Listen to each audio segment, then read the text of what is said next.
Good morning friends. मैं engineer Dinesh Tripathi. दोस्तों, ऐसा हम लोग देख रहे हैं कि इतना सशक्त चैनल है यूट्यूब, लेकिन उस पर जो ज्ञान परोसा जाता है वो एक ही विषय वस्तु को अलग अलग तरीके से बताया जाता है, विद द रिजल्ट कि हमारे दिमाग में ये कन्फ्यूजन हो जाता है कि क्या सच है और क्या झूठ है। यहाँ तक कि जो हमारे जो एजुकेशन के चैनल हैं उसमें भी एक ही विषय को अलग तरीके से परोसा जा रहा है, जिससे बच्चों के दिमाग में सिवाय कन्फ्यूजन के और कुछ आने वाला नहीं है। तो मैंने ये डिसाइड किया है कि I will try my best कि जो यूट्यूब पे उपलब्ध है उसको थोड़ा फिल्टर करके जो सर्वश्रेष्ठ ज्ञान है वो परोसा जाए। लेकिन उसके पहले मैं प्रयास ये कर रहा हूँ कि हर विषय पे जितना मुझे जानकारी है उन विषयों पे मैं अपना एक लेक्चर बना करके और YouTube पे संग्रहित कर रहा हूँ। अभी भी परोसूंगा और साथ में जब पूरा एक सब्जेक्ट का पूरा संकलन हो जाएगा तो उसका एक चैप्टर बना करके फिर एक साथ परोसूंगा। तो आज का विषय जो मैंने चुना है वो है न्यूटन्स लॉज ऑफ मोशन। दोस्तों, न्यूटन के 3 जो नियम हैं मोशन के, वो मैं दोनों विषयों में बोलूँगा, इंग्लिश में भी और हिंदी में भी।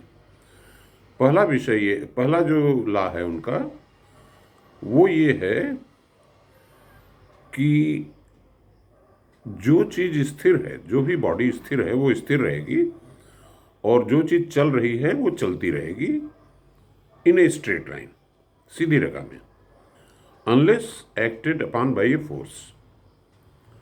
यानी कि अगर कोई बॉडी स्थिर है तो वो अपनी स्थिति में बदलाव नहीं करेगी, ये उसकी इनर्शिया है। और अगर वो स्ट्रेट लाइन में चल रही है समान गति से, गति नहीं बल्कि वेग समझिए, वेलोसिटी। जो चीज़ स्ट्रेट लाइन में चल रही है एक फिक्स्ड वेलोसिटी से, क्योंकि वेलोसिटी में डायरेक्शन होता है, स्पीड में डायरेक्शन नहीं होता, तो यहाँ पे डायरेक्शन इंपॉर्टेंट है क्योंकि स्ट्रेट लाइन में ही उसको चलना है। यानी कि जो चीज़ स्थिर है या समान वेग से एक दिशा में चल रही है स्ट्रेट लाइन में, वो उसी दिशा में चलती रहेगी जब तक कि उस पर कोई बाह्य फोर्स न लगाया जाए। ये पहला सिद्धांत है। अब इसकी व्याख्या करते हैं। देखिए, इसमें बहुत सारी चीज़ें ऐसी हैं जो, देखिए, एक चीज़ तो दिमाग में हमें रखनी है कि भले ही आइंस्टीन आ गए और फिजिक्स में बहुत सारा बदलाव हुआ, लेकिन न्यूटन के नियम ख़त्म नहीं हुए, आज भी लागू हैं। जैसे जब हम आइंस्टीन की फिजिक्स की बात करते हैं तो उसमें वेलोसिटी ऑफ लाइट आ जाती है। तो भाई, वेलोसिटी ऑफ लाइट, उस जितने भी उनके फार्मूले हैं उसमें ये होता है कि when the velocity is approaching velocity of light. तो इसलिए जो हमारी जो 100-200 किलोमीटर रफ्तार की चलने वाली गाड़ियां हैं वहाँ पे आइंस्टीन का कोई रोल नहीं है, या हम पैदल चल रहे हैं या बैठे हुए हैं कुर्सी पे, तो यहाँ पे न्यूटन ही काम आएंगे। तो इसलिए ये चीज़ दिमाग में रखिए कि न्यूटन आज भी प्रासंगिक है। तो पहला नियम जैसे कि मैंने समझाया, अब इसके बारे में कुछ मैं एग्जांपल्स देता हूँ। जैसे हमने एक चीज़ आपको अलग से बताई कि स्ट्रेट लाइन में चलना चाहिए। अब देखिए, जैसे ही स्ट्रेट लाइन से आप डेविएट होते हैं लेफ्ट या राइट, तो तुरंत आपकी वेलोसिटी चेंज हो जाती है, उसमें एक्सेलरेशन या डिसेलरेशन आ जाता है। इसलिए कोई भी, जितने भी यूट्यूब के चैनल में देख रहा हूँ, किसी में स्ट्रेट लाइन पे जोर नहीं दिया गया है। अब जैसे एक उदाहरण मैं बताता हूँ कि मान लीजिए कि एक गाड़ी चल रही है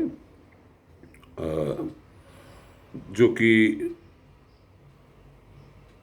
4 व्हीलर व्हीकल है, वो सड़क पे सीधी रेखा में चल रही है।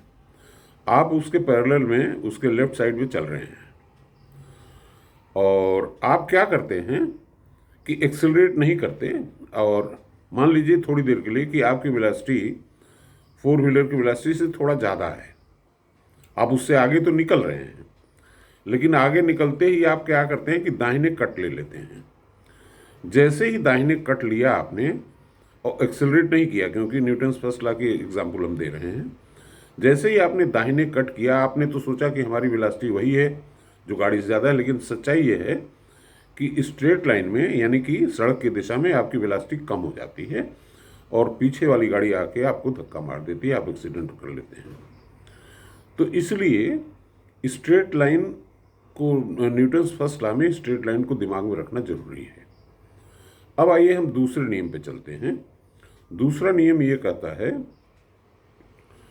कि जब कोई बॉडी है उस पर अगर आप उसको मूव कराने के लिए एक फोर्स लगाते हैं, तो जब वो मूव करती है तो उसमें जो फोर्स एक्ट करता है, that force is equal to mass of the body into its acceleration. यानी कि जब आपने फोर्स लगाया तो एक्सेलरेट की वो, तो उसका जो नियम है वो ये है कि जो फोर्स लगाया that is equal to mass into acceleration. तीसरे नियम पे आइए। तीसरा नियम ये कहता है कि जब किसी स्टेशनरी बॉडी पे आप फोर्स लगाते हैं और वो मूव नहीं करती, तो उस केस में जितना फोर्स आप लगाते हैं उतना ही फोर्स दूसरी दिशा से आपके ऊपर भी लगता है। यानी every action has got equal and opposite reaction. ये 3 नियम हैं, इन तीनों को हमने थंबनेल पे भी लिख रखा है। पहले इस नियमों को पढ़ लें, समझ लें, उसके बाद अगले चैप्टर में हम आपको और भी एग्जाम्पल्स के साथ एक्सप्लेन करेंगे। धन्यवाद।